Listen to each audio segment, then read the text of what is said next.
Part of the reason why I wanted to do this today was to, just share and be vulnerable and be honest about your experience, my experience, since all this has happened, since, certainly since George Floyd and that happened. And I called you up and I was like, hey, do you want to have a conversation? Do you want to have a conversation and go deep into your experience, your history, how you're feeling? And I just wanted to start off by saying, like, what has it been like in the last 2 to 3, 4 weeks since George Floyd's death, and the expression that you've seen from the world, from the black community, from the protests? What has that been like to have that inside your system?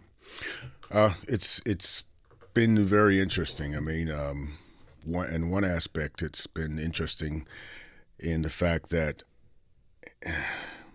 sometimes you'll be, people will send you an email or text message as if racism just is as new as the pandemic. And I'm being That's just crazy. Blunt. In a way, I mean, but yeah. It strikes me as that, and it's been very interesting.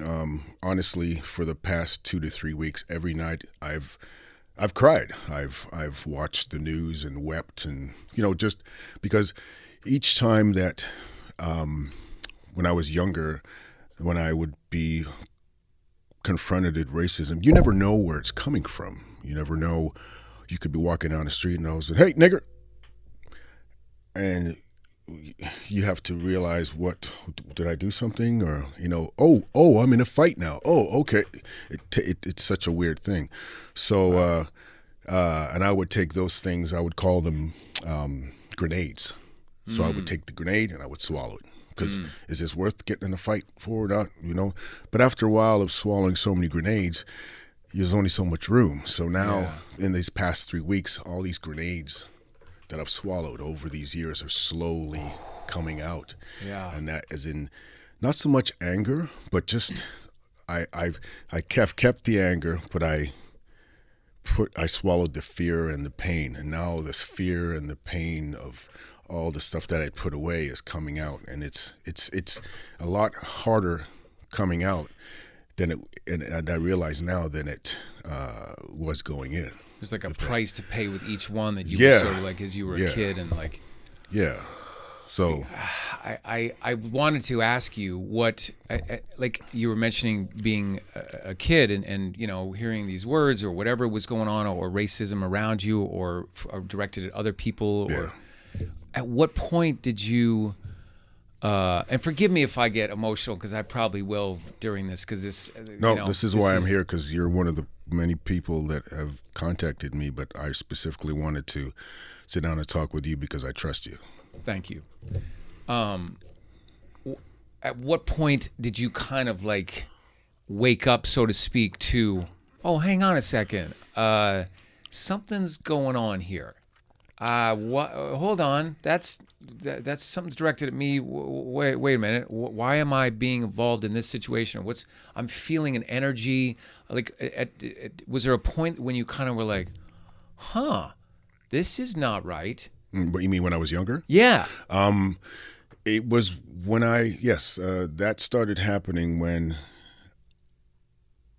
after many, many times, I would be accused of things that I didn't do, or there'd be like, I would think, I kind of thought, am I going nuts here, or how come I can't remember doing that? But everybody said, or those kids said I did, or and why does the teacher believe that, or why does there was this gap that I could never find, and when I finally realized there's no gap, I'm not doing anything. That's when I realized that gap is racism. Wow. And because me, I'm the type of person, when something goes wrong, I'm like, oh, excuse me, I look inward first. Yeah. And that's what I kept doing, looking inward. So after a while of looking inward and realizing, no, I'm looking in the wrong place, I have to look outward. That's what made me realize what was going on. Because as a kid, you That's don't, a good question. whether you're a young black boy or a young white boy or Chinese, or you don't know. You're just looking at other kids like, hey, there's not a kid. We're all kids. Like, you don't think about any of the complex You know, hey, there's another kid. Let's play. Yeah, there's no like, oh, wait a minute. There's different levels, or I'm this, that, the other. He's this, that, and the other, and there's all this like, you know, we're not born like that, and so it's for me. Like I remember, and I actually looked this up. There's a story about it's called the Little Rock Nine, and it happened in Arkansas. There was 9 kids that were basically the first black children to be permitted into public school, into a white public school system, and it was in the 1950s, and they were being like really like mistreated on the way into the school. Like kids were yelling, and it was just like super heavy. And I remember watching the video. I was a young kid. My mom told me the story later on, like years later. She goes, "You're watching that video, and you're like, Mommy, why are they treating those kids so badly?" And because you don't see it. You don't see the black and the white and the Chinese. You don't see that. You just see other children being mistreated. You know what I mean? So I guess for me it was like I wanted to know what that moment was for you when it was like, okay, like did you go back and then talk to your parents or like and go, okay, hey, Mom and Dad, like what's going on here? My parents had warned me from even before I could remember learning how to listen. My parents constantly were telling me, you know, you're a good boy, but out there, as long as you're black, often you're considered wrong just for being black. And I didn't know. I understand now why my parents were so my mother used to be really worried when I would go out at night, especially when I became a teen. And sometimes when I'd come home, my mom would be sitting on the front, like we used to have this. Our living room was in the front of the house, and my mom would be just sitting there waiting, and I didn't think she was over dramatic, whatever, but I could see that she was always concerned about me because she knew that there were many forces out there that, you know, would always, you know, evil or bad trouble would always look for you. I'm not saying that. Every single day in school in England, where I grew up, Birmingham, my parents are Jamaican heritage. Okay. I'm not saying every day, every kid was at me, but every day it was like they would take shifts. I used to, to avoid all of that, I used to run to school and I would run home. And I was always the kid who was ready, packed up to go at 3:10. As soon as that buzzer hit, boom, I was gone. Yeah. And it was just easier to run. Yeah. Run past because no kids could catch me. Yeah. They didn't like me because of that. My parents used to tell me, you know, you always make sure you do everything right, because it's harder for someone to blame you for something that you didn't do when there's no evidence of them. There's no proof that you did it because you didn't do it. Yeah. And after a while of running to school and running from school and recess, I hated recess. Recess is a time for us to like, yay. And I hated it because I always knew there's going to be some kid finding something wrong with me, and I didn't bother people. And I guess one day or one moment I decided, you know what, I'm not running anymore. And the next kid that came up to me, because I knew I didn't do anything wrong. Yeah. I finally convinced myself, no, I didn't do anything wrong. How old were you at that point? I was 7. Oh, okay. I was 7, and then I just fought, and I was so scared, and no one was there to help me, and not that I wanted any, but it taught me that you're in this on your own. And it started. That was the first inkling of my parents saying why my parents were so adamant about, you know, you make sure you do good out there and you don't bother anybody, because, you know, bad luck, trouble will always trying to find you. So I started fighting back. Yeah. I would never pick on anybody, and they're like coming at you with whatever, and you're just like, all right, let's go. Yeah. So, you know, because it got stupid to me after a while.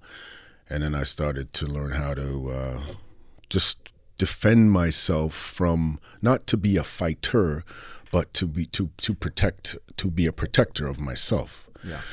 So, yeah. I mean, there was lots of fun and love as well, but those grenades. I ate until lately. Yeah. 7 though. 7. Yeah, Can you imagine? I mean, I'm just saying, I'm speaking out there, but I just, like, 7 years old to be.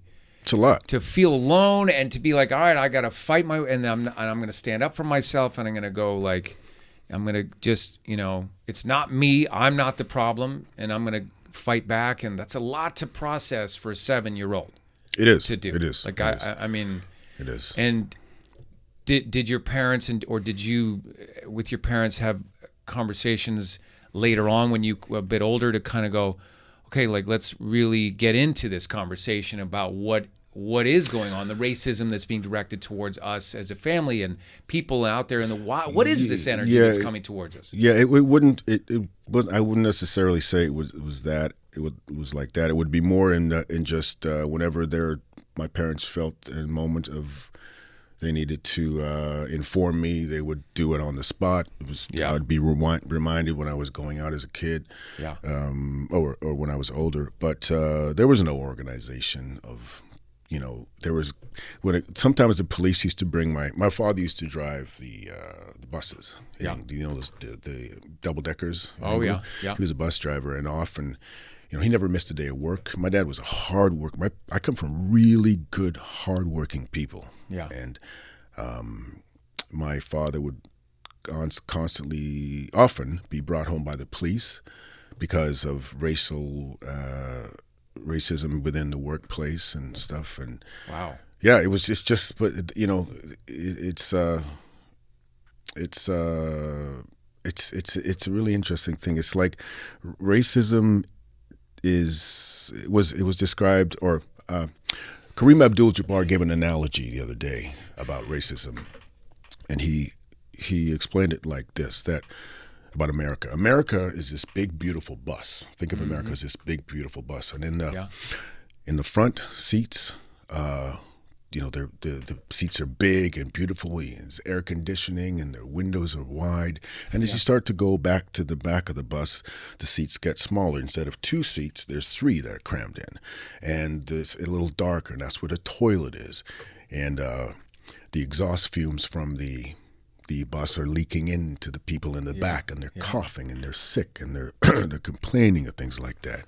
But in the front of the bus, where the white people would be, everything is nice. Every once in a while, one of the people in front will say, "What the hell are they making all that noise back there? Like, you should be happy they're on the bus. Jeez." But back there is this invisible dust, and that invisible dust is racism. Mm-hmm. And it's not in the front, but nobody can really see it. And for me, if you're a racist, I'd like to. I'm black. I don't have to wear a jacket or a badge that says I'm black. You can look at me and see that I'm a black man. Mm-hmm. But a racist, to me, I'm more concerned about the racists that you can't tell. If you got, I'd rather you just, you got the swastika, cool. Yeah, okay, we'll agree to disagree. I'll stay away from you stay away from me. But the ones that are, hidden, that to me is the most threatening. Yeah. Yeah. I was going to say, too, just to think, going back to you being the kid and waking up to that reality that you're starting to feel and talk to your parents about it. And I was like, you know what? Life is hard enough for a human being to grow up in a social setting, in a school with parents and siblings, and, try getting past your insecurities, trying to be somebody, trying to be something. And so everyone has to deal with that, and then you have to deal with that additional humongous component of bad energy. That's and you never know. You never know. I mean, if it was a street you're going to drive by, okay, this is bad energy street to get ready.